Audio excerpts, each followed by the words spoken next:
Bismillahirrahmanirrahim. Alhamdulillahi rabbil alamin, wassalatu wassalamu ala asyrafil anbiya'i wal mursalin Sayyidina Muhammadin wa ala alihi wa sahbihi ajma'in. Qala rabbi shrah li sadri wa yassir li amri wahlul 'uqdatam min lisani yafqahu qawli. Subhanaka la ilma lana illa ma 'allamtana innaka antal alimul hakim. Wa la haula wa la quwwata illa billahil aliyyil azim. Nawaitu ta'allu wa ta'lim wa tazakkura wa tazkira wa nafa'a wal intifa'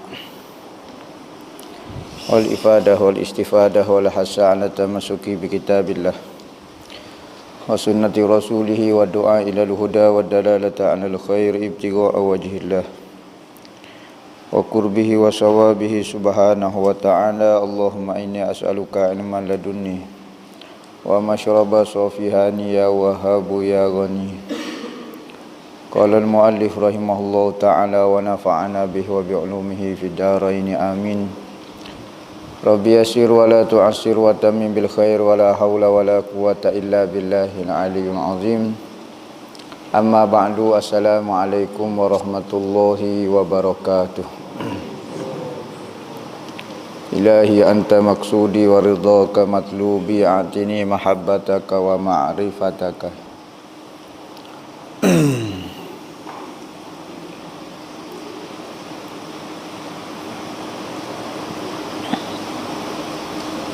Katanya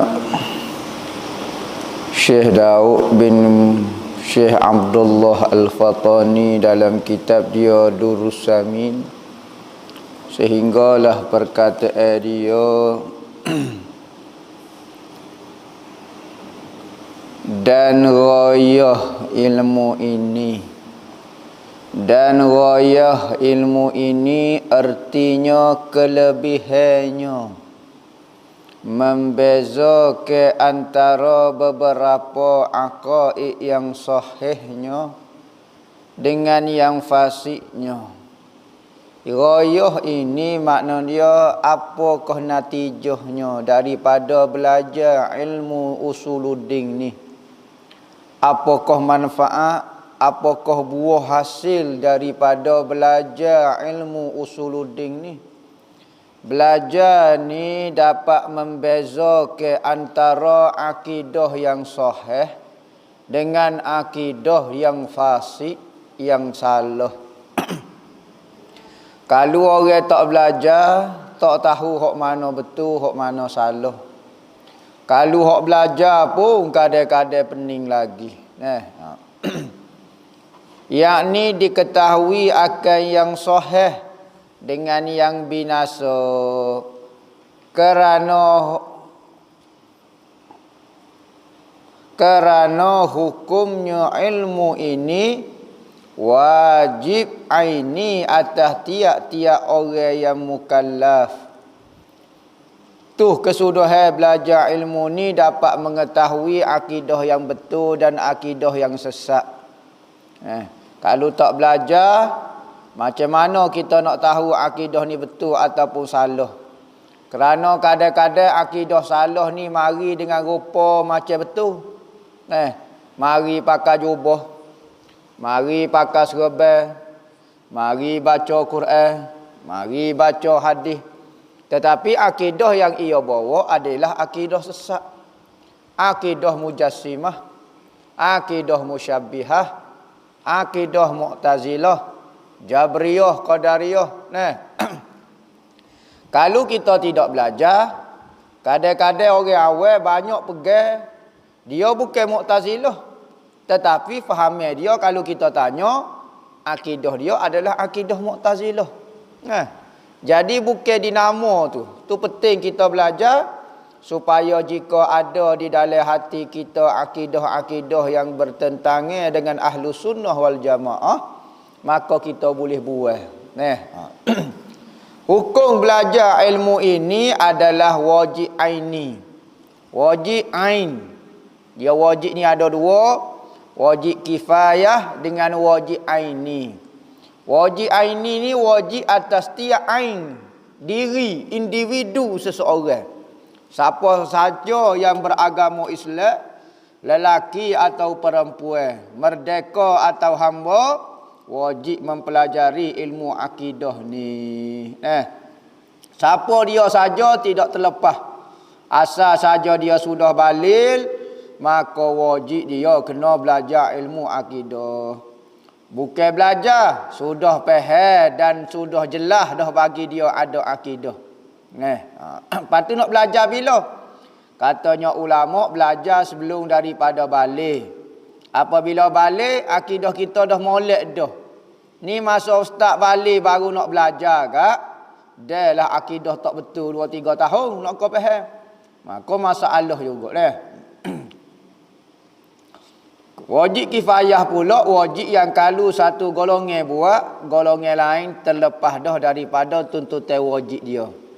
Manakala wajib ini setiap orang kena buat, tak boleh harap kat orang, setiap orang mesti kena ada akidah.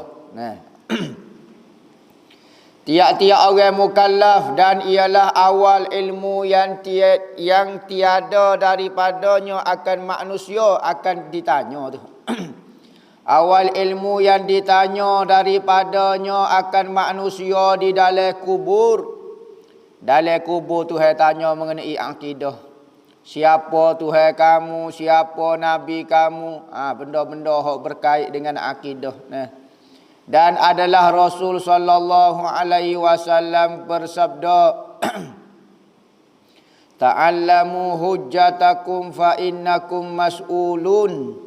Belajarlah kamu akan hujjah kamu, yakni jawapan kamu apabila ditanya di dalam kubur. Macam mana mu nak jawab Allah sebagai Tuhan kalau mu tak belajar? Kalau kamu tidak memahami, kamu tidak mengerti, kenapa kamu buat Allah Ta'ala sebagai Tuhan? Maka bahawasanya kamu ditanya, kamu sekalian pada hari kiamat. Kamu akan ditanya mengenai akidah kamu. Dia ni maklumat dalam diri kita ni ada maklumat wajib kita kena tahu. Macam berkait dengan akidah. Kalau tak tahu boleh jadi kufur. Ada maklumat wajib saja tak jadi kufur. Ada maklumat wajib kena tahu dan tak tahu jadi kufur. Ada juga. Ada maklumat sunat tahu. Ada maklumat tak wajib tahu. Ada maklumat makruh tahu. Ada maklumat haram kita tahu. Jadi mengenai pengetahuan ini sendiri pun ada hak kait dengan wajib. Hak wajib ni ilmu akidah lah. Ilmu haram-haram hak kita tahu. Seperti belajar ilmu sihir. Maklumat lagu tu. Ataupun cari aib orang. Maklumat mengenai lagu tu haram.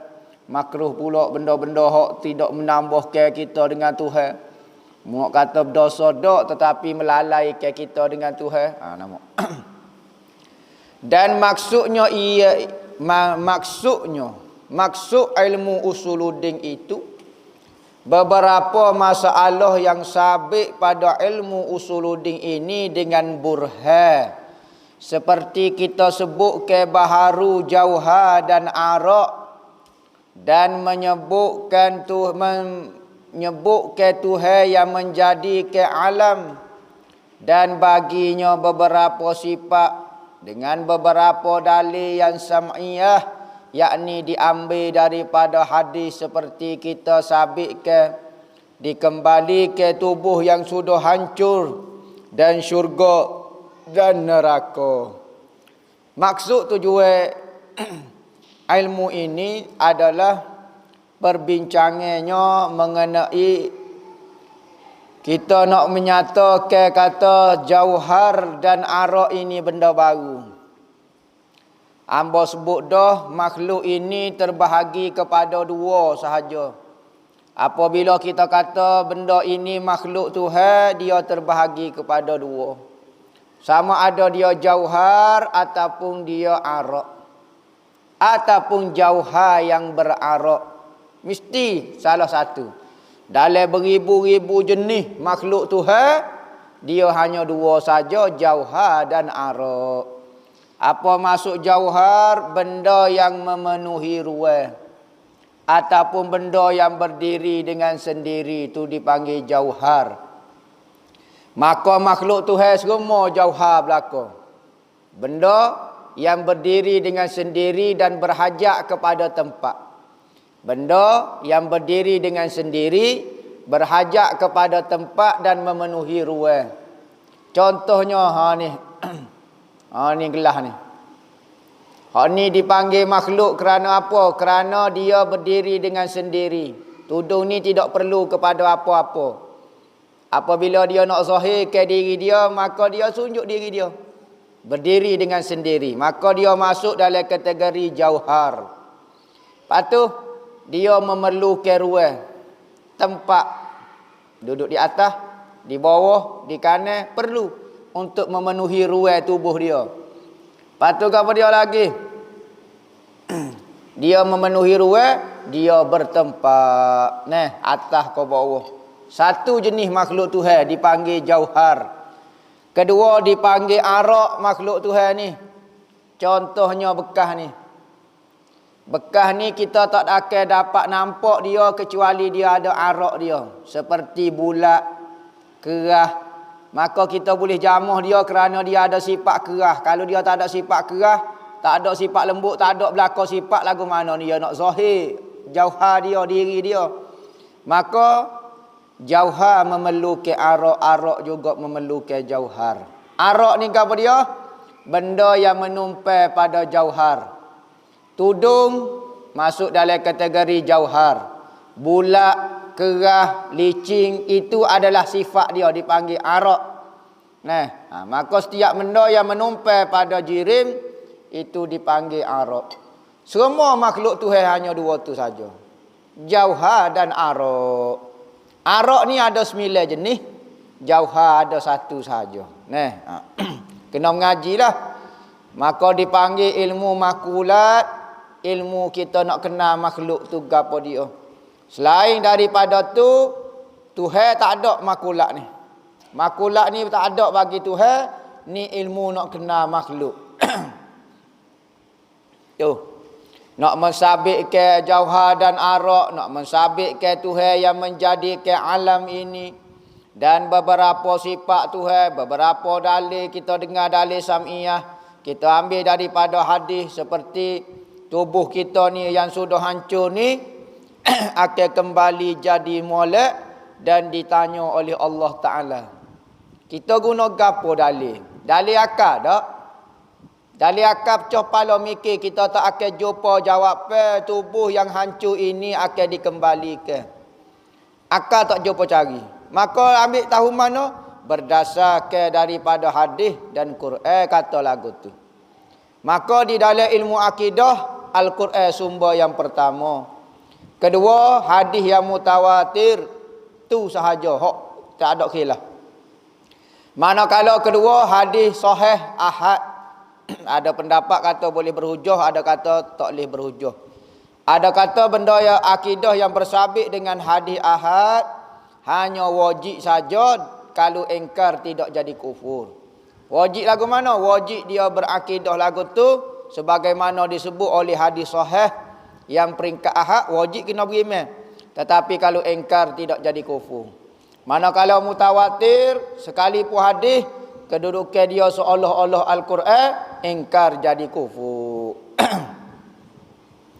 Dan syurga dan neraka, kita tak tahu syurga dan neraka ni wujud kecuali dalil sam'iyat. Dalil kita dengar daripada Al-Quran dan hadis. Manakala kita fikir, ada bab dalam ilmu akidah ni kita boleh fikir, ada bab tak boleh fikir, kita hanya dengar. Daripada Nabi-Nabi kata benda ni ada. Seperti syurga dan neraka. Dan istimdadnya, yakni tempat keluar daripadanya, tempat ambil mana ilmu ni? Ambil daripada Quran, hadis Nabi SAW. Ijtihad ulama tak boleh ambil. Qiyas tak boleh. Dalam bab ijma' boleh. Jadi dalam bab tauhid, Al-Quran, hadis dan ijma' boleh pakai. Dan faedahnya, apa dia faedahnya? Tercapai bahagia dua negeri, dunia dan akhirat. Siapa dia belajar ilmu ni, bahagia, yakni jadi orang yang bahagia, saadah di dunia dan di akhirat. Lagu mana di dunia? Dunia dapat redha Tuhan. Tuhan tidak marah, tak berdosa, dapat pahala. Manakala di akhirat pula dapat masuk ke dalam syurga, kekal selama-lamanya. Hak ni bahagia di dua negeri. Ada orang tak bahagia di dunia tapi akhirat dia bahagia. Ada orang bahagia kedua-duanya, ada orang celaka kedua-duanya. Ada orang bahagia dunia, akhirat pula tidak bahagia. Jadi kita nak dua-dua tu bahagia. Fid dunya hasanah wa fil akhirati hasanah wa qina azaban nar.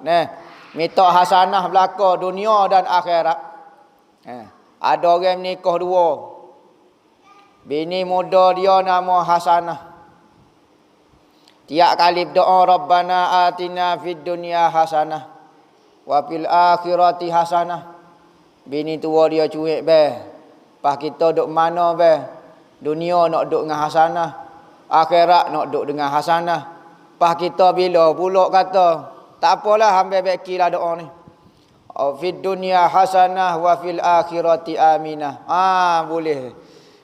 Sebut juga nama. Habis kita doa lagu tu Akhirat duduk dengan hamba, hak masa muda ni duduk dengan hasanah.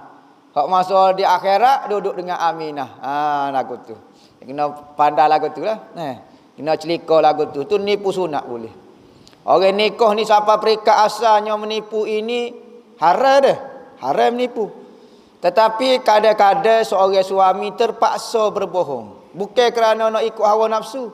Maka nipu ni dibenarkan oleh syarak. Asalnya menipu ini benda yang berkait dengan hawa nafsu, kepentingan kita. Tetapi dalam keadaan-keadaan tertentu menipu itu boleh. Yakni bercakap benda yang bukan hak berlaku. Hak berlaku lagu lain. Tapi kecek royak muka lain. Maka dipanggil dusta lagu ni. Dia panggil khabar menyalahi wakil. Memberitahu, royak cerita benda hak bukan hak berlaku. Maka asalnya benda tak boleh. Tetapi apabila terdesak seorang suami, boleh. Nipu sunat dipanggil. Bukan kata menipu sunat, kadang-kadang jadi menipu wajib. Menipu wajib. Lagu mana menipu wajib? Misalnya ada orang nak bunuh seseorang. Seseorang tu buat menusuk masuk dalam rumah kita. Maka apabila orang tanya, demo ada apa? Ada lelaki ni, gini-gini. Kita wajib kita kena menipu pada masa tu. Jadi sebenarnya menipu tu sendiri kau dimarah oleh Tuhan kau apa dia sebenarnya? Tuhan bukan marah kita kecek tak betul, bukan. Tetapi kita kecek menurut Tuhan. Kalau waktu yang Tuhan suruh kecek tak betul, kita kena kecek tak betul. Sekalipun awak menipu, saya menipu pada masa tu. Lepas tu awak dosa, Tuhan suruh saya kecek lagu ni. Kerana apa? Nak jaga nyawa orang daripada kena zalim, kena bunuh orang, maka saya kecek menipu. Tuhan bukan marah dikecek tak betul tu. Tetapi apabila kita kecek sekalipun tidak betul, tapi ikut perintah Allah, maka boleh pahala wajib menyelamatkan manusia. Sekalipun berdusta, Sebab tu maksiat itu bukan di diri maksiat tu sebenarnya salah. Tetapi dia tak kena dengan Tuhan. Kalau kena dengan Tuhan, tak ada masalah. Supaya berzina dengan berkahwin lebih kurang sama yang nampaknya. Tetapi bapa hak ni dimarah oleh Allah, hak ni disukai oleh Allah. Kerana dengar kata Tuhan bukan kata diri perbuatan itu sendiri itu maksiat. Tak diperintah Tuhan. Dan melihat akan wajah Allah Ta'ala. Wajah sini zat Tuhan. Bukan kata tengok wajah saja, tangan tak tengok, kaki tak tengok. Tuhan tak ada tangan, Tuhan tak ada kaki. Lepas tu apa tengok wajah kadang? Sebab ke Tuhan kata dah. Kullu man 'alaiha fan wa yabqa wajhu rabbika dzul jalali wal ikram. Benda lain hancur berlaku, tinggal muka saja Tuhan kata. Ni Syekh Wahabi terjemuh lagu. Sebab tu kita tengok wajah Tuhan saja. Hak lain hancur lebu. Tuhan pun hancur juga. Tuhan hancur juga. Sebab Tuhan kata hak kekal pada hari tu muka saja Lepas tu ayat Quran kata tangan, kaki, apa dia habis hancur lebu habis. Mojo dan ninggal muka sikit dah lah you bahas. Kecek lagu tu habis jadi kafir. Hamba baca ayat Quran. Ayat Quran lagu ni. Dia mau faham lagu ni ayat Quran. Bukan mudah nak memahami Al-Quran. Bukan pandai bahasa Arab pakai terjemuh selalu. Maksud wajah-wajah ini adalah zat Tuhan tu kekal. Wa yabqa wajhu rabbika. Maka kekallah zat Tuhan terjemuh. Bapa ni muka wajah. Bapa terjemuh dengan zat. Hak tu kata kena ikut ulama. Guna kaedah dalam ilmu tauhid nak terjemuh sesuatu benda. Nah. Ada kata wa yabqa wajhu rabbika zul jalal, yang kekal adalah amalan-amalan yang kerana liwajhillah.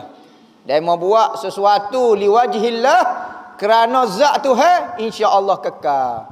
Kerana ayat Quran kata wa yabqa wajhu rabbika zul jalal, yang kekal adalah amalan-amalan yang kerana Allah. Hak amalan bukan kerana Allah, semua tu ada faedah, tak ada gapo belaka. Berzikir bukan kerana Allah, tak ada faedah.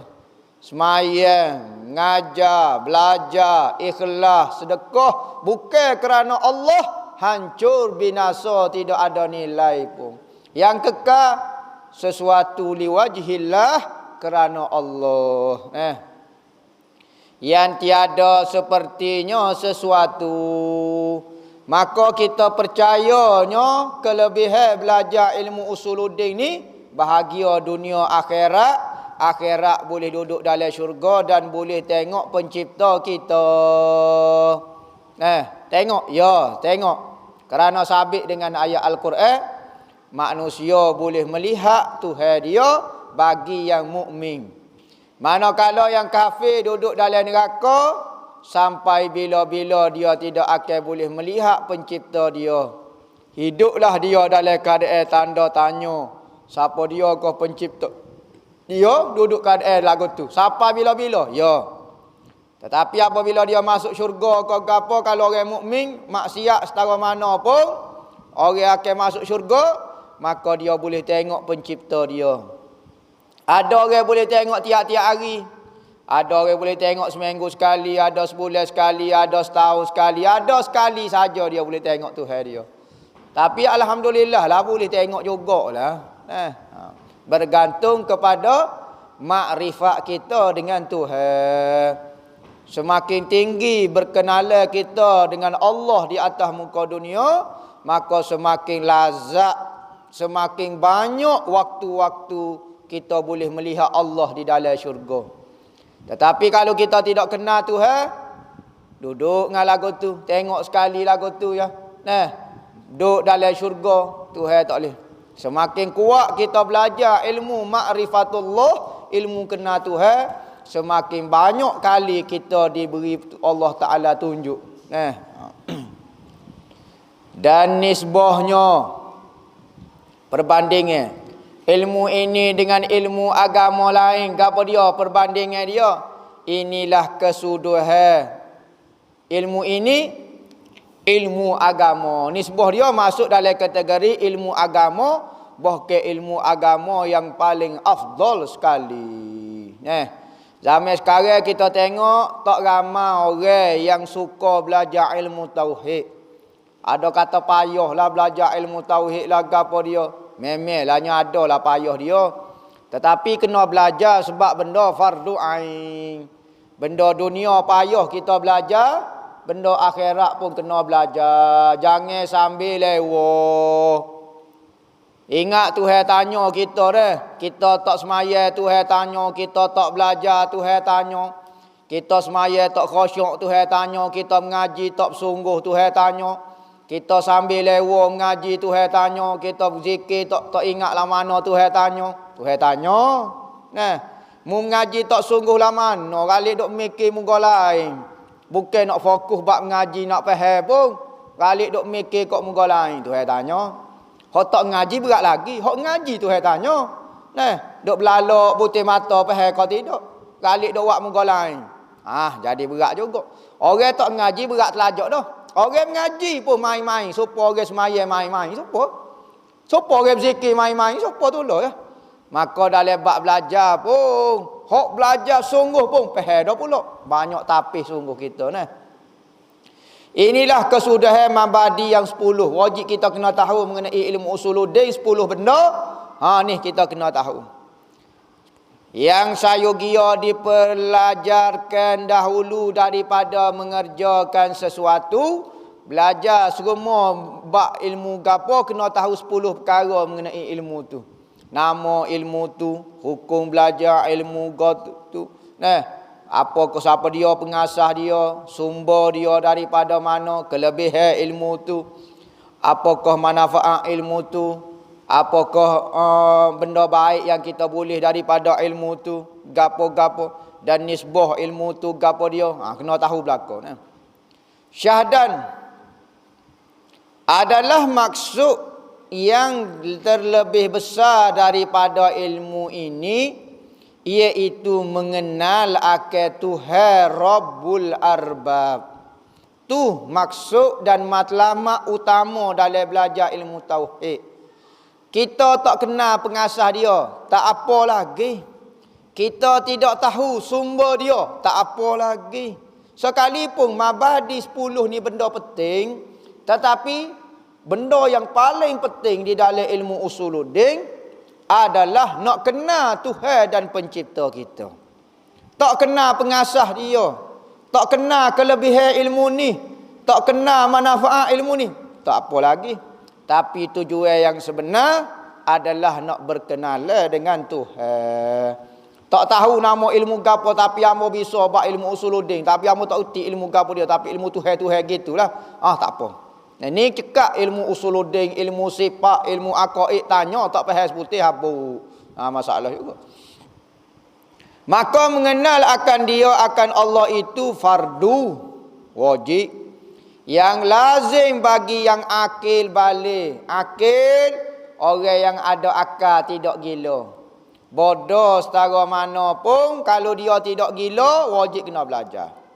Balik pula sampai umur. Ada berapa tanda orang siapa umur 15 tahun keluar mani lelaki perempuan. Siapa 15 tahun lelaki perempuan. Mari hik bagi perempuan. Maka hendaklah diketahuinya dengan iktikad yang jazim. Iktikad yang kemah. Jazam ni apa maksud jazam? Satu pegangan yang tidak akan berubah selama-lamanya. Bila? Dalam syurga pun lagu tu juga, dalam kubur kau gapo, akidah yang sama. Kita beriktikad pada malam ni Tuhan ada. Dalam kubur pun kata Tuhan ada. Dalam syurga pun kata Tuhan ada. Bila lagi kata Tuhan ada? Sampai bila-bila. Sebab tu dipanggil jazam. Jazam ini hanya ada dalam ilmu tauhid. Dalam ilmu fiqh yakin sahaja. Jazam ni lebih tinggi daripada yakin. Lepas tu kita percaya Tuhan ada kuasa atas dunia saja. Tak, dalam kubur pun saya percaya lagu tu, di syurga pun saya percaya lagu tu. Maka selama-lamanya akidah tu. Sebab tu ilmu akidah ni belajar sekali, pas kita pegang di hati kita, peganglah sampai bila-bila dalam kubur temu dengan malaikat, temu dengan Tuhan pun lagu tu lah akidah dia kita tak berubah-ubah dah. Yang muafakat ni yang sama bagi yang sawab, yang betul. Pegang benda yang betul. Kalau pegang benda salah seperti iktikad Kristian, iktikad Nasrani kata Tuhan itu 3. Dia pegang kemah-kemih lah. Tapi betul ke tak? Salah. Pegangan kepada benda yang salah sekalipun jaza, jadi kupu juga. Maka tiada hasil iktikad itu melainkan mengikut bagi Al-Quran dan hadis Nabi sallallahu alaihi wasallam. Sebab benda ni ya tak mungkin salah. Al-Quran dan hadis yang mutawatir. Hadis Nabi pun ada orang petika lagi. Ada satu kumpulan dipanggil anti hadis. Tak usah terima hadis Nabi kerana dia kata hadis Nabi daripada manusia dan manusia mungkin salah. Mungkin salah manusia. Al-Quran saja hamba pakai. Lepas tu demo semaya-semaya lagu mana? Hamba tak semaya. Dah, muka Al-Quran kata semaya ni 2 waktu ya. Dulu kisyamsi ila ghurubil lail. Minal apa dah? Maknanya time masuk matahari, time keluar matahari. 2 waktu ya. Pada mus semaya 2 waktu. 2 waktu. Siap ya pula. Siapa dia kau Muhammad pandai-pandai ajar aku semaya 5 waktu. Dalam Quran kata 2 waktu ya. As-sudah. Orang duk semaya 5 lah ni sesat. Amos semaya 2 waktu. Padahal mula kat takbir ke mana? Dalam Quran kata tak ada takbir, tak ada apa dia. Sudah. Rokok sujud ada dalam Quran? Tak ada. Lepas tu doa iftitah apa semua tak ada tu dari hadis. Manusia reka belaka, Bukhari manusia, PhD manusia belaka. Hang tak percaya kau orang, hang percaya kat hamba ya. Sudah. Nah. Al-Quran dia mau pergi. Hadis hang tak pergi. Manusia. Macam-macam orang dia. Sesak baga. Kasing Ahmad. Meninggal dah tua dia. Yakin molek dia. Dia doktor dah. Doktor PhD kau dia. Kasih Ahmad, tak ingat dah. Kita cari lah. Kasih Ahmad anti hadis. Tengok dia doktor rasa dia doktor rasa lah. Kita ingat ngaji PhD ni ahli surga lah. Rupanya ada juga ahli neraka. Dan mengikut bagi keduanya, mengikut bagi Quran dan hadis, itu mengangkat hijab syok dan zon dan wahai, maka didapatnya ilmu yang putus dan yakin. Apabila kita pegang ilmu Quran dan hadis, maka kita mengangkat hijab. Hijab apa dia? Pertama syok. Syok ni 50-50. Apabila kita pegang Quran hadis, jelas bagi kita yakin. Zon, seka hak ada tu banyak, hak tak ada tu sikit. Tapi masih ada lagi jahil tu. Waham, benda hak banyak, hak positif tu sikit, hak negatif tu banyak. Maka 3 benda ini masuk dalam kategori jahil belaka. Syok dipanggil jahil separuh. Zon, jahil sikit. Waham, jahil banyak pada hak tahu. Maka dalam ilmu akidah tak boleh. Kerana wajib atas setiap manusia kenal makrifat. Maka keluar daripada kalimah makrifat kenal jahil. Makrifat kenal lawan dia jahil. Maka jahil ada banyak peringkat. Pertama jahil kosong. Tak tahu belak sedikit abuk mengenai Tuhan. Hak ni sepakat jadi kupu mengenai ketuhanan, tak faham langsung jadi kafir. Kedua, faham sikit-sikit saja dalam 20%. Maka hak ni dipanggil waham. Hak ni pun masih kafir lagi kerana banyak lagi jahil dia sekalipun ada tahu dah sikit. Ketiga, belajar separuh saja tahu, separuh lagi tak yakin lagi, maka hak tu jadi kafir juga sebab masih ada jahil lagi separuh. Ngaji kau banyak 80% dah, 20% lagi tak pergi lah mana, maka jadi jahil juga walaupun sedikit, maka keluar daripada makrifah jadi kupu juga. Semua tu masuk dalam kategori jahil. Jahil tak tahu langsung, jahil sikit, jahil separuh, jahil hak banyak. Maka diketahui bahawasanya segala alam ini tanda yang menunjukkan keadaan Tuhan yang menjadikan dia yang alam ini. Amat kuasa lagi, amat mengetahui lagi yang mendirikan 7 petala langit dan bumi. Nih Tuhan apabila kita tengok, apabila kita belajar, maka alam ini menunjukkan kekuatan, kekuasaan Tuhan. Tetapi dia hanyalah menjadi tanda sahaja. Kalau alam ini tak ada pun Tuhan tetap berkuasa. Tuhan tetap hebat. Tetapi Tuhan nak tunjukkan kepada kita yang lemah, yang payah nak memahami kehebatan Tuhan, maka Tuhan ciptakan makhluk di hadapan kita. Bahkan kita sendiri ciptaan Tuhan. Maka kita pandai pada diri kita, pandai pada alam, maka tahulah kehebatan Tuhan. Kadang-kadang orang bodoh ni dia tak faham. Orang tu berkata, duduk tengah makan nasi. Kita tanya orang cerdik. Orang tu gagah tak? Gagah. Tu dia tak akak ke apa-apa. Tak syarat dia akak, dia tu berkata, mau faham dah dia gagah. Kita tanya orang bodoh. Tu budak tu gagah tak? Tahu. Tak gagah nampak kaya. Tahu dak makan nasi, tak ada akak bangunan kau gapo dia. Kena tunjuk dulu. Kena tunjuk dulu baru hangpa yakin. Maka kita ni lemah, tak cerdik, maka perlu kepada tanda bagi Allah Taala. Sedekah kalau orang bijak apabila sebut Tuhan cukup dah. Allah tahu Tuhan, cukup. Tak payah tanda, tak payah makhluk, tak payah makhluk. Dia Tuhan tu je beres. Apa beres tu gapo dia maksud dia. Dengan kehebatan dia, tak syarat ada tanda, tak syarat. Tetapi manusia yang lemah ini memerlukan tanda dan petunjuk dan dalil. Tujuh bertala langit dan bumi lagi ialah Tuhan yang wajibul wujud, lagi qadim, lagi baqi. Ialah yang mentadbir segala yang maujud ini. Tuhan lah hak besar, Tuhan lah hak hebat, hak wajibul wujud. Kita ni wajib ada, tak wajib pun kalau tak ada kita tak ugah pun langit bumi ni. Tetapi Tuhan yang mesti kena ada. Makhluk tak semestinya ada. Kerana apa? Kerana yang wujud sebenar-benar adalah Allah Ta'ala sahaja. Benda lain hanya diwujudkan.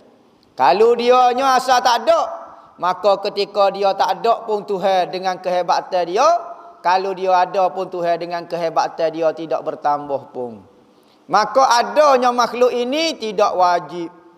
Tak ada dia pun tak ada masalah apa. Tapi Tuhan wajib kena ada. Maka beza ada kita dengan ada Tuhan adalah ada Tuhan, ada yang wajib dipanggil.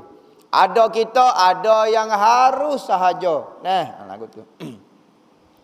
Qadim lagi tidak ada permulaan, baki, kekal lagi. Ialah yang mentadbir segala yang maujud ini. Lagi amat nyata daripada tiap-tiap sesuatu. Dan Allah Ta'ala itu nyata daripada tiap-tiap sesuatu. Kita tengok alam ini maka nyatalah kewujudan Allah. Kita tengok pokok, tengok makhluk, nyatalah kewujudan, kekuasaan, kudrat Allah Ta'ala. Dia panggil, alam ini adalah kenyataan Allah. Nyata Allah, jelas Allah ditengok di alam ini. Tapi bagi orang yang hati sangat bersih, tak perlu melihat alam ini. Tapi orang yang masih hati tak berapa bersih, nyatanya Allah di alam ini. Maka tengok kejadian makhluk ni, Allah nyata dah nampak Tuhan. Jelas amo nampak kewujudan Tuhan. Jelas nampak kekuasaan Allah. Nyata Allah Ta'ala daripada setiap sesuatu. Dan makhluk ini bagi orang yang ada mata hati, di antara Tuhan dengan makhluk, Tuhan lebih jelas berbanding makhluk. Kita nampak makhluk lebih jelas dia. Tuhan di sebalik dia. Tuhan terselindung. Hak ni bagi kita. Bagi kita, kita nampak makhluk lebih jelas berbanding Tuhan. Bagi orang setengahnya, Tuhan lebih jelas daripada makhluk ni. Lagu mana nak putar? Berlatihlah lama-lama akan jelas Tuhan berbanding pada makhluk ni. Orang masih melihat makhluk, maka dia akan melihat bermacam-macam benda. Ada derita, ada suka, ada baik, ada buruknya. Makhluk, dia berubah, dia bergerak, dia gapo. Tetapi orang yang nyata Allah, maka dia tidak melihat kecuali semua keindahan, kebaikan Tuhan dia semata-mata. Dia pun suka semacam melihat kejadian makhluk ni. Dia merupakan cerita Tuhan dia. Dan ialah yang menyatakan tiap-tiap sesuatu.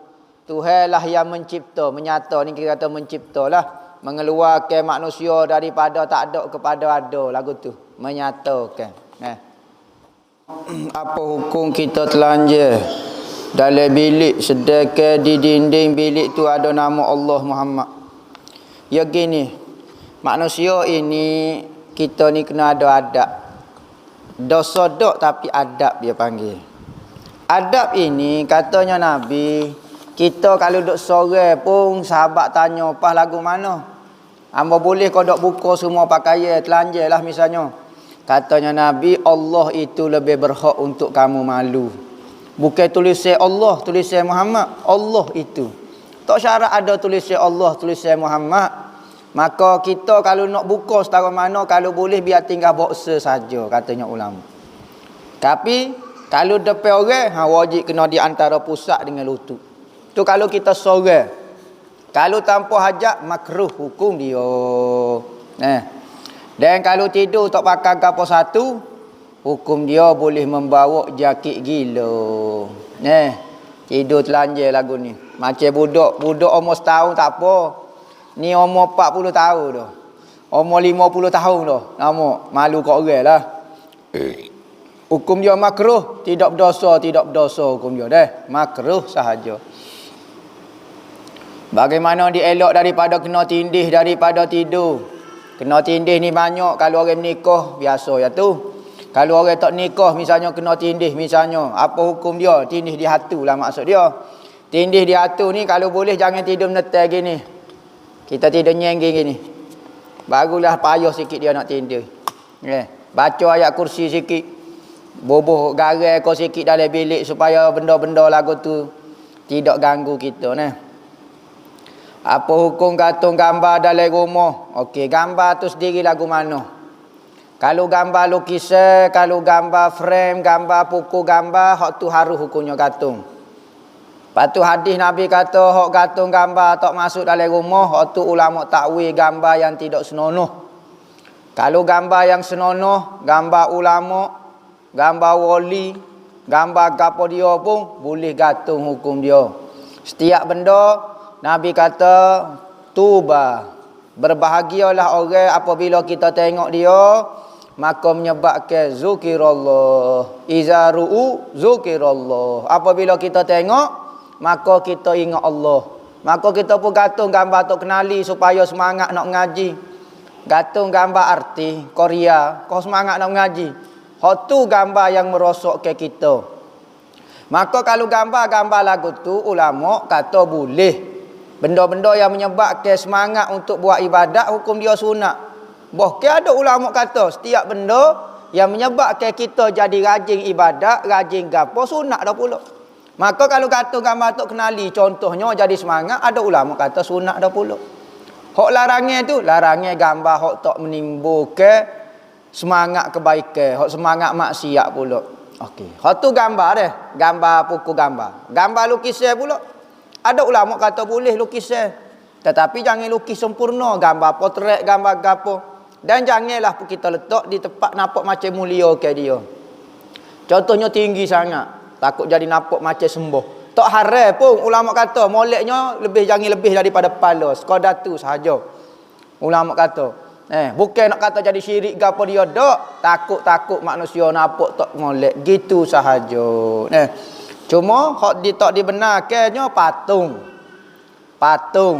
patung ukiran tak boleh ada dalam rumah. Jadi masuk gantung gambar itu, kalulah gambar tu sendiri haram, maka gantung dia haram. Kalau gambar tu haruh, gantung dia pun haruh. Tu cara kaedah dia. Patung itu haram, maka patung tak boleh masuk dalam. Bapa kita kata haram ke gantung dah? Sebab malaikat tak masuk. Imam Ghazali syarah dalam Ihya dia kata, maksud malaikat tak masuk dalam rumah sini adalah malaikat ni maknanya cahaya. Cahaya sini maknanya ilmu. Tak masuk ke dalam rumah, ke dalam hati rumah ni. Orang yang ada patung maksiat dalam dia. Tu maksud dia.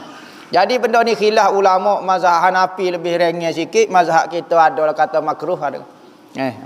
Jadi kalau nak gantung atas pendapat kata boleh, hak tak saya gantung pun terpulang kepada dia. Cuma jangan gantung gambar-gambar hak tak senonoh lah, gambar tak tutup aurat kau gapo dia, gambar kita masa menikah tak boleh lah. Benda lagu tu simpan dalam album sahaja. Kita beli makanan kat kedai, tiba-tiba dia wheel lebih. Pas tak ada nak hubungi kabar-kabar nak makan ke mana. Silap wheel lebih. Tiba-tiba nak telefon semula jadi hilang nombor telefon tu. Masa tu boleh panggil, masa sebelum order tu boleh telefon. Apabila dia wheel lebih tu jadi hilang nombor telefon ke mana. Jadi tak boleh nak kontak semula. Jadi tak boleh nak hubungi kalau. Lagu mana rezeki kita lah makan. Kalau dia mari semula, kita niat nak pakai bayar semula. Daripada nak cakap nak tuhuk, kena air penyek pula. Allah sedapnya lah air penyek dah pula. Cakap nak tuhuk boleh sepinggir pula, yawi lebih pula. Kita minta 2 pinggir, yawi 3 pinggir misalnya. Sudah. Nak tuhuk saya makan niat, lepas tu kalau dia mari hangpa nak bayar gitu. Kalau bangun subuh tak mandi dan terus solat, apa hukum dia? Hukum dia boleh, makruh sahaja. Ada ulama kata sunat mandi. Sekalipun kita tidak berjunuk tengah malam, sunat mandi. Kalau tak si mandi pun basuh tangan kita, basuh kemaluan kita. Takut-takut. Kita ya keadaan dia kalau benda tak yakin tidak wajib tapi sunat tu ada. Maka kalau kita bangun tidur pakai basuh muka, ambil air semaya direct gapo dia tak basuh tak gapo dia, ada ulama kata makruh, tak dapat fadilat basuh. Lagu tu. Betul kodok hari kematian sama dengan hari kelahiran? Tak tahulah orang kata lagu tu, hamba tak boleh nak pastikan juga. Banyak peristiwa-peristiwa sama hari lahir dengan hari kematian. Jadi ingatlah hari lahir kita, hari naah kita tu. Hari naah kita. Macam mana nak kenal diri? Belajarlah kenal diri kita tu siapa dia sebenarnya. Maka kita kena belajar. Macam mana nak kenal? Maka kita kena belajar. Kalau mari bisikan, mari gapo dia tu settle kata hangpa nak belajar. Nak tahu perjalanan ustaz ketika belajar di Yaman, bagaimana pengalaman ustaz? Payah ngaji di Yaman. Kalau nak gigilah, ambil pengalaman sendirilah. Hangpa tak ngaji lah mana pergi duk main-main ya. Main pasir. Main galakting situ. Tak mengaji lah mana. Panjang-panjang tak boleh nak cerita. Tepat lagu ni payah. Kalau nazar melih kambing, masa mana afdal niat nazarnya? Niat nazar. Lagu mana niat nazar? Nazar ni tak jadi dengan niat. Nazar ni kena berlafaz. Contohnya aku nazar nak rebel tahun ni. Aku nazar nak jemelih kambing. Maka tu nazar. Kalau niat saja tak jadi. Maka afdalnya kalau kita nak rebel molek nazar. Apabila molek nazar dekat dengan nak jemelih. Jangan nazar awal takut tak ada nak buat masalah. Dekat hari nak rebel tu kita pun nazar. Amun nazar nak jadi wajib rebel kita, cuma apabila kita nazar tak boleh makan daging tu. Kalau nak makan kau kubah kau gapo jangan nazar rugi. Utuh kau tak boleh. Apa maksud mimpi wali-wali guru kita yang selalu dengar kuliah? Mimpi molek lah. Mimpi molek. Kita tak tahu apa dia maksud dia. Mimpi ni macam-macam jenis. Tetapi mimpi ni masuk dalam kategori mimpi yang baik. Mimpi ulama, mimpi semaya. Ada ulama kata menunjukkan agama kita sekarang dalam keadaan baik. Gitu.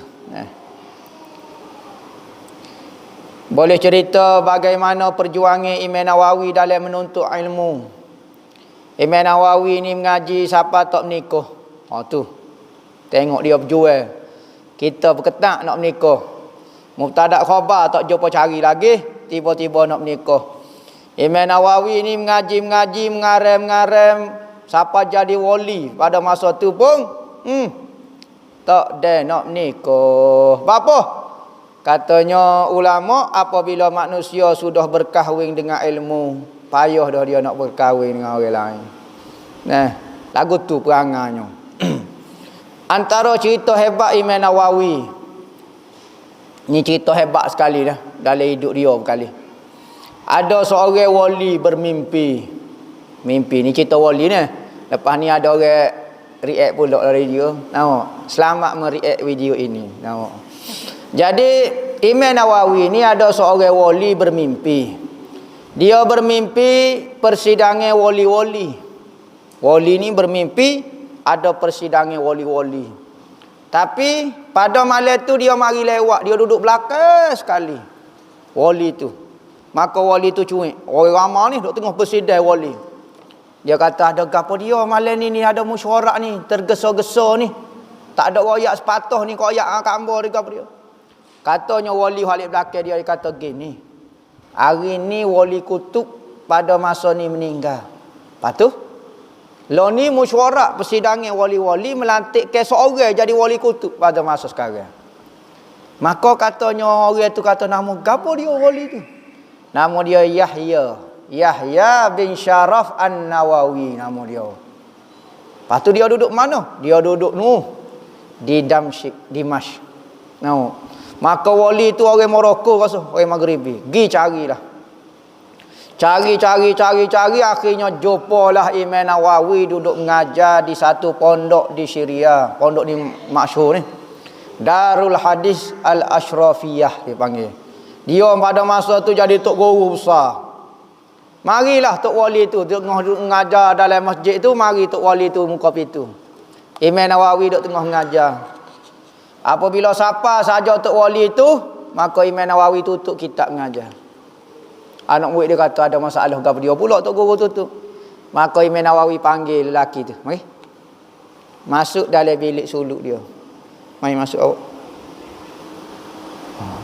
Maka tok wali tu tak tahulah. Cuma dia tahulah kata ni Imam Nawawi, sebab orang kata mana Imam Nawawi ni duk mengajar dia lah Imam Nawawi.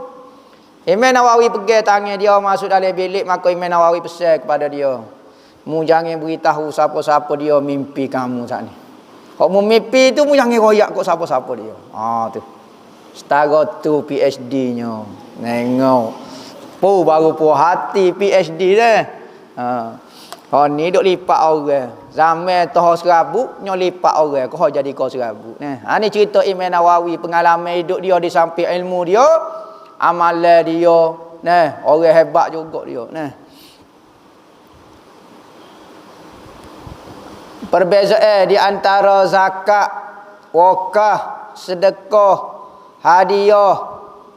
Saya pernah lalui situasi saya sedekah duit kat kawan, lepas tu dia cakap saya tak terima sedekah. Sudah. Zakat benda lain lah. Zakat ni pitih kita lah. Kalau ada banyak pitih, waktu ambil zakat. Itulah zakat lah. Wakaf pula, pitih tak syarat ada pitih. Ada samah pun kita nak wakaf. Wakaf pitih tak boleh. Wakaf tunai dalam mazhab kita tak boleh wakaf tunai ni. Dalam mazhab lain. Maksud silap hamba dalam mazhab Maliki kata boleh wakaf tunai ni. Lah ni banyak majlis agama apa buat wakaf tunai apa dia ni. Mazhab kita kena wakaf benda. Pitih tak boleh wakaf. Saya wakaf lah pitih ni. Tak boleh wakaf pitih. Patut pitih ni untuk guna kebajikan. Tak boleh. Ya sebab guna, ya kena wakaf benda dalam mazhab kita. Tu wakaf. Ikutlah. Wakaf ni untuk kegunaan orang ramai, kita lepas milik kita jadi milik Tuhan. Sebab tu harta wakaf tak boleh dijual sebab dia milik Tuhan, bukan milik siapa-siapa. Sedekah ni pemberian kepada orang rendah. Kita beri sedekah kepada orang susah. Hadiah pula beri kepada orang lebih tinggi. Orang mari ceramah tempat kita pergi, ambillah sedekah kepada demo. Allah. Ngamuk demo kata sedekah. Hadiah. Benda sama saja, pemberian kepada seseorang belaka. Ni semua pemberian belaka. Tetapi masuk dalam hukum hakil tertentu. Hadiah nak muliakan dia. Jadi ada setengah orang tak boleh makan sedekah. Contohnya keluarga Nabi. Maka tak boleh kita beri dengan cara hina dia sedekah tahap tu. Tak boleh lah. Kena beri atas nama mulia, yakni hadiah. Benda beri supaya tolong ya. Lagu tu. Pahala lebih kurang sama ya, lebih kurang. Ainul basirah tu gapo dia ustaz? Ainul maknanya mata, basirah mata hati. Basirah. Yakni mata hati. Ainul basirah yakni mata hati. Orang yang ada mata hati dia tak akan buat jahat, dia tak akan buat zalim kat orang. Kalau kita kat demo ni tak ada mata hati langsung ni. Apa maksud tak ada mata hati? Tak ada perasaan untuk mengerti. Tak ada perasaan nak mengerti mengenai Allah, mengenai ketuhanan. Itu ainul basirah. Apabila orang itu terbuka mata hati, yakni mengerti dan memahami, maka terbukalah mata hati dia. Ni mata lenda. Tu ainul basirah. Nama orang ainul basirah tu tak tahu pas ke mana.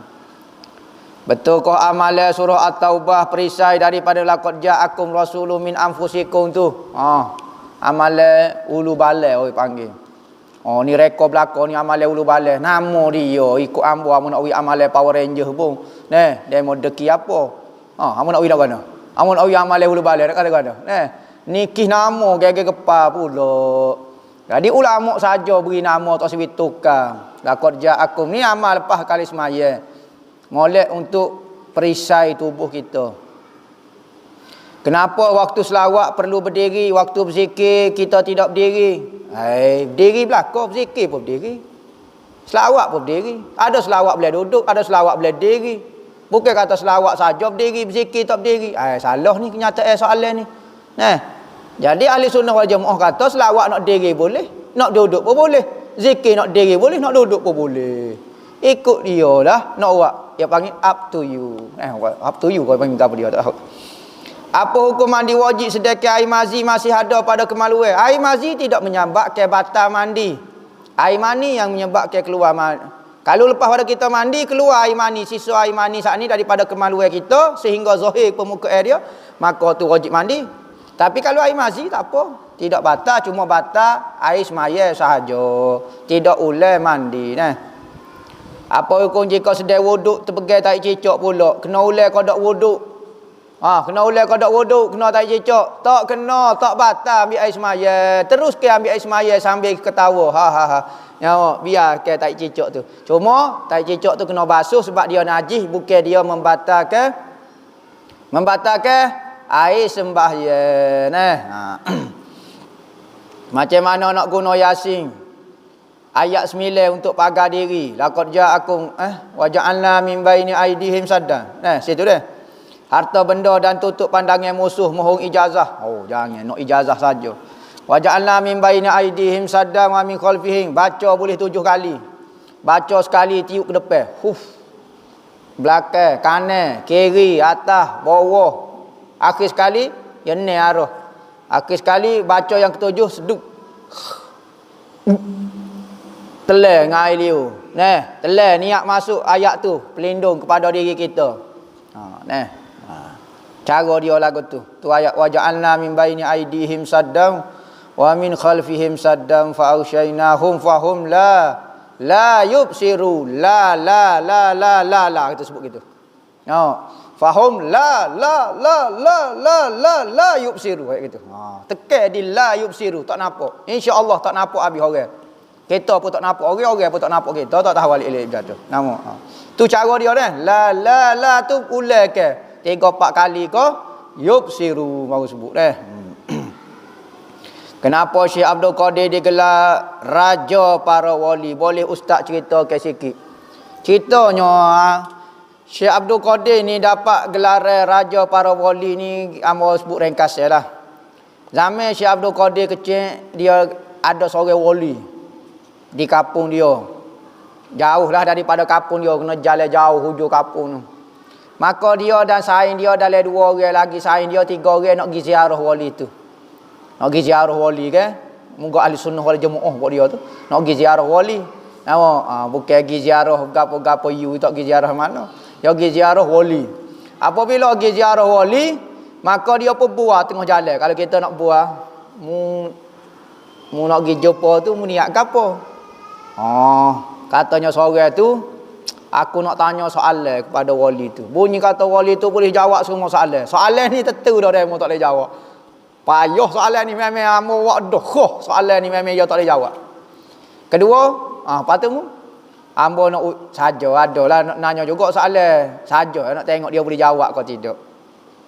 Ketiga, Abdul Qadir, dia kecil sekali pada masa tu. Boleh makan aiskrim kali. Mu nak ikut juga orang nak mari ziarah, nak pergi ziarah juga. Mu nak niat ke apa? Ambo niat nak ambil berkat ya. Katanya Syekh Abdul Qadir Jailani. Jalan-jalan dah tengok lagu tu, tok wali tu tak ada siapa rumah dia, tok wali tu mari. Glung depan tu. Depan dia. Pelik pula cerita ni, suhu pula ambo. Perok mari depan ni, maka tok wali tu kata kepada saing dia, mu akan mati dalam keadaan kupu. Kamu akan difitnah dengan harta. Dan kamu Abdul Qadir, aku tengok semua tekok-tekok wali berada di tapak kakimu. Tu bermula dia dapat bisyarah, dapat khabar gembira dia akan jadi ketua para wali-wali. Hebat sungguhlah cerita Syekh Abdul Qadir Al-Jailani ni. Kita tak percaya dia ikut kita lah. Moga kita minat periksa tu gak. Periksa tu ya matlamat hidup kita Bukan kata Orang dulu matlamat muka lain. Nah.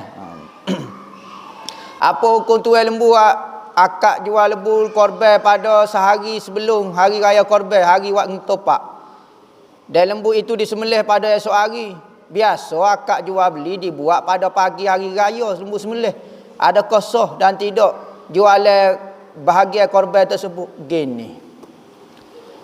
Ikut dia lah. Misalnya demo nak buat sembelih lembu. Demo atas okey ko lagu mana? Kalau nak beli lembu, akak-akak lah. Nak akak selalu tak apa. Okey, saya misalnya seminggu lagi nak raya rebel. Okey, saya nak beli lembu. Okey, beli, akak jual beli. Tak ada masalah lah. Bak jual beli ikut dia nak akak bila setahun sebelum 10 tahun akan datang ko. Ikut awak nak beli dah lembu. Untuk 10 tahun akan datang. Ikut demo nak akak awalnya. Tak syarat kata kena pagi raya. Pagi raya tu jadi menyusah kat orang tu. Duk tunggu tu. Buat apa? Sore lagi tak mari. Borok besing kawan tu tunggu. Tak boleh sembelih. Tak boleh sembelih. Ibadat orang. Orang nak jemelih tak boleh. Ibadat orang. Ibadat korban ni kena minta izin daripada tuan milik siapa dia jaga rebel tahun ni. Maka pemilik korban itu mesti kena izin nak buat ibadat saya. Kalau dia sembelih, dia kena bayar ganti rugi. Lepas tunggu siapa pukul 12. Mari. Jenera minta maaf. Kawan tu kata rasa 2 ekor rasa lembu aku sembelih hari ni. Nama 2 ekor aku rasa. Tak padan dengan 1 ekor aku ni. Maka buat apa? Tak ya. Ada tu baru nak akak pagi tu. Allahu Rabbi. Buat apa nak akak pagi tu? Orang nak jemelih kaluk lah. Gini. Siapa dia jual gi saya beli wakil kepada awak beli lembu rebel saya niat kau melih mudah lalu. Suruh wakil lalu baru tak timbul masalah. Ambo tak tengok lagi lembu tu. Awak wakil dah saya kan saya tak beli lembu. Saya pilih lah. Ya kena tengok dulu lembu. Tu kalau awak nak beli, ni kan awak wakil saya untuk beli. Saya tengok tu cukup dah lah. Saya je beli. Lagu tu. Tu kata kena belajar. Ni nak tengok juga, nak tengok apa dia. Awak suruh wakil dah saya untuk beli. Saya belilah. Ekor lembu kecil. Tak agak saya, tak suruh wakil saya lah belinya. Nampak? Tu. Ada orang tu nak tengok lembu. Nak tengok lembu apa dah kata. Suruh wakil tak percaya kamu. Jangan gitu. Gitu. Biar jelas benda tu. Ni dia suruh wakil dia nak tengok juga. Tak payah tengok lah. Dia duduk rumah makan nasi tak cara apa pun tak apa. Duduk main PUBG hari raya pun tak apa. Dah suruh wakil belakang dah beres. Boleh qada solat cara Syafi'i, puasa ikut Maliki. Boleh, tak ada masalah apa.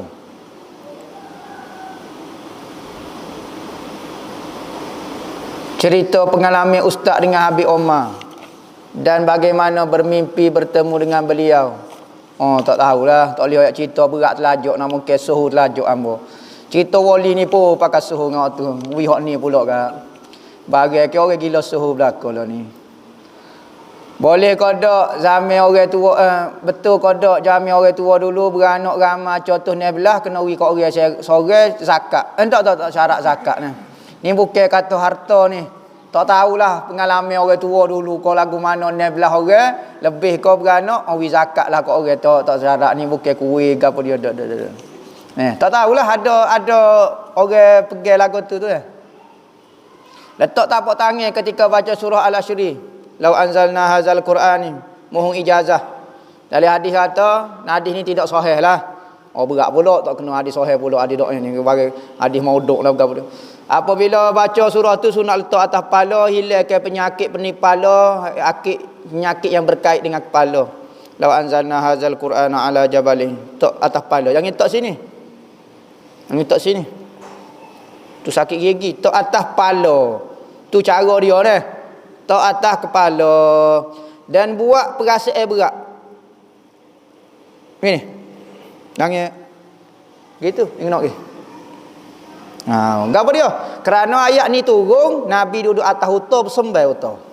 Nabi tengah naik unta, turun ayat ni, unta tu jatuh. Pop. Kerana berat. Maka kita tunjuk benda berat.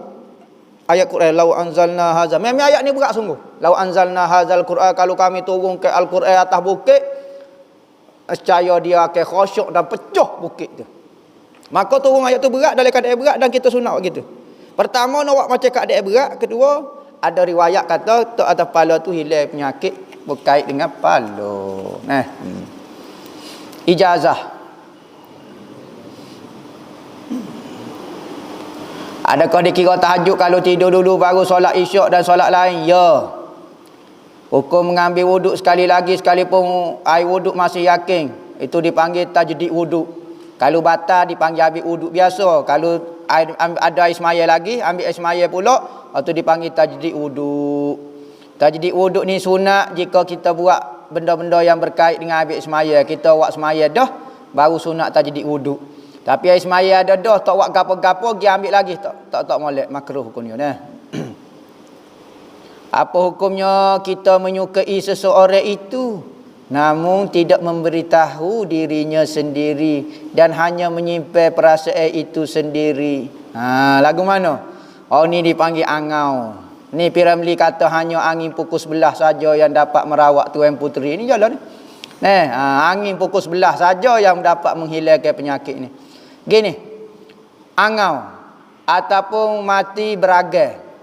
Kalau mati dengan sebab simpan perasaan kepada seseorang, maka mati itu dikira mati syahid.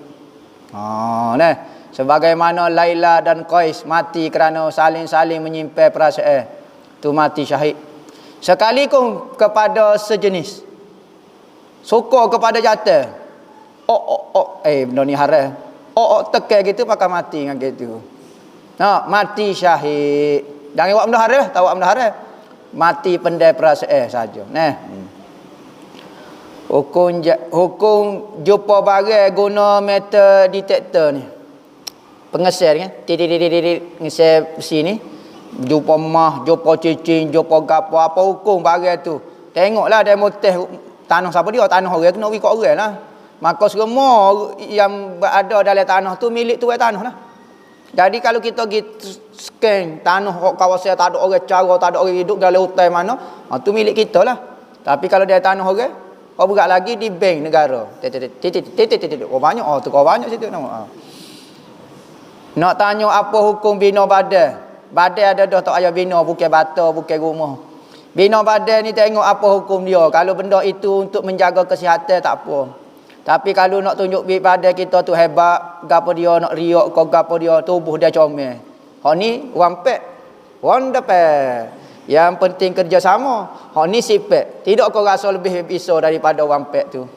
Sekalipun bodoh letak pun, penting sifat tu bisa. Jadi apa hukum dia? Takut-takut membawa kepada riak katanya ulama. Kalau benda tu tak riak, misalnya kita buat kerja baru, kita buat kerja padi, buat gapo, tubuh jadi sifat dengan diri. Peko kalau bayok, kalau kayu balok, sepak, palobah. Jadi kita kerja kita berat lagu tu, jadi tubuh sifat dengan diri. Nak kata lagu mana dah. Gitulah benda dia harus. Ada ulama kata lah ni tak tahulah. Dalam hadis Nabi kata sahabat-sahabat semua tubuh sifat belaka. Seperti bata yang tersusun. Bata ke susun susun gitu dah. Mata dia nampak petok perut. Maka lagu mana? Bina badan pun sunat. Kalau nak ambil atas pendapat tu boleh lah. Tapi Nabi bukan duk pakat besi. Nabi khidmat cuci koloh. Ambil tu.